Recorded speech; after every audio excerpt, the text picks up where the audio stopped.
Apakah Datuk selaku Ketua Perangan UMNO Wilayah Persekutuan, selaku Ketua Bahagian mendengar adanya konon-konon, ini konon lah. Kita bukan nak respon Datuk ya.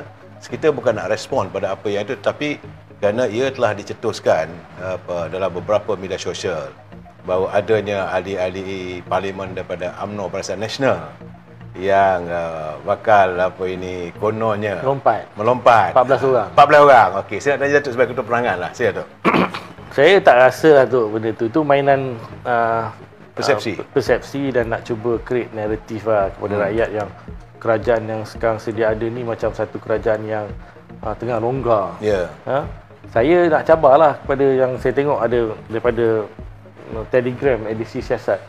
14 orang tu kau namakan lah. Siapa? Kalau kita nak cerita tu, UMNO ni ada 26 je. Ya. Pusing kita kenal siapa 26 tu. Ya, betul. Kita kenal sangat 26 siapa kan. Terlalu kenal sangat-sangat. Terlalu kenal. So, kalau kita ambil 7 ahli parlimen jadi menteri, 6 ahli parlimen jadi timbalan menteri, dah 13. Tolak seorang lah senator. Dia bukan ahli parlimen. So, satu senator. Okey, jadi 12. Semua 12. So tinggal lagi 14. So 14 tu maksudnya yang tak jadi menteri, tak jadi timbalan menteri ke? Ya. Yang akan menyokong dan melompat keluar parti ni untuk sokong.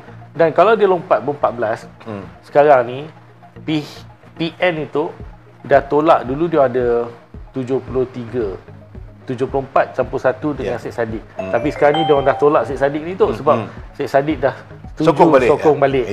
So nampaknya macam baru-baru ni pun tak silap saya hari ni Tan Sri Muhyiddin Yassin kata itu dia punya pasal lah. Bergaduh pula dia punya pasal lah sebab dia nakkan peruntukan daripada kerajaan, dia menyokong undang-undang yang sebelum ni lah.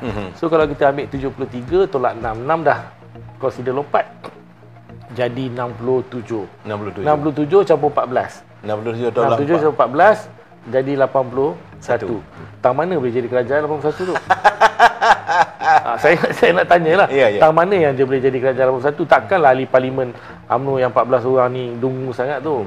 Dia tak akan jeopardize, dia tak akan ambil risiko yang macam ni kan, yang boleh merosakkan image tu.